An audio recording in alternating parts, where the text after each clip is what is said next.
How to install Google Analytics on your website. In this video, I'm going to show you how to install Google Analytics on your website.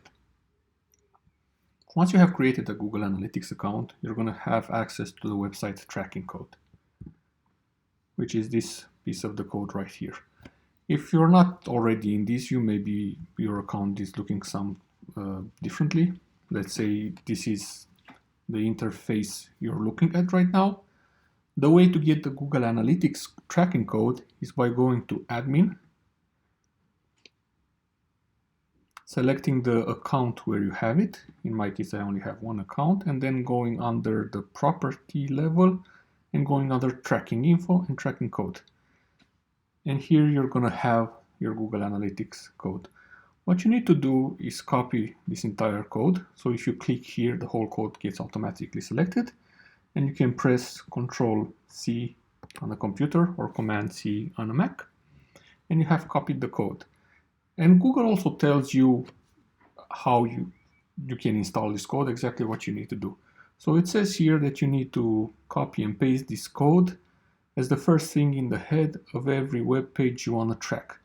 So basically what this means, if your website has, let's say, 5 pages, home, about us, gallery, services, and contact, if you want to track all of these 5 pages, you're going to have to copy this code in each and every one of those pages.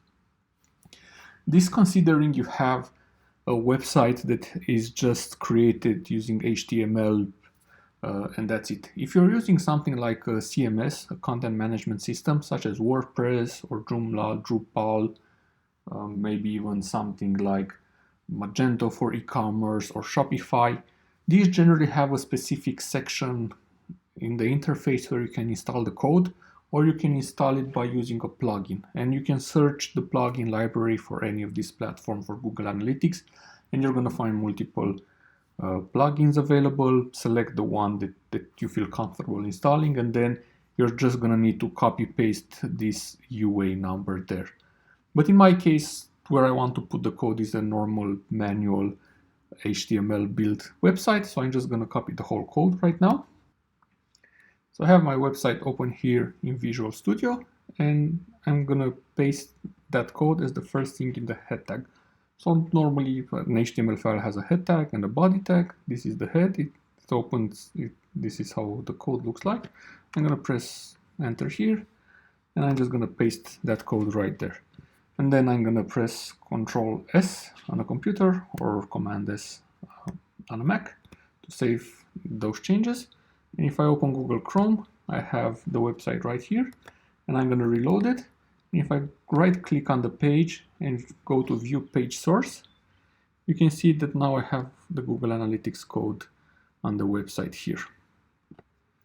And that is everything you had to do to have Google Analytics installed on your website. Again, if you're using something as WordPress or Joomla or Shopify or another CMS content management system platform, you're gonna need to use some sort of a plugin for that platform and install it that way. Another way to install it across any type of website is by using Google Tag Manager, and I'm gonna show that in a video as well. Thank you for watching.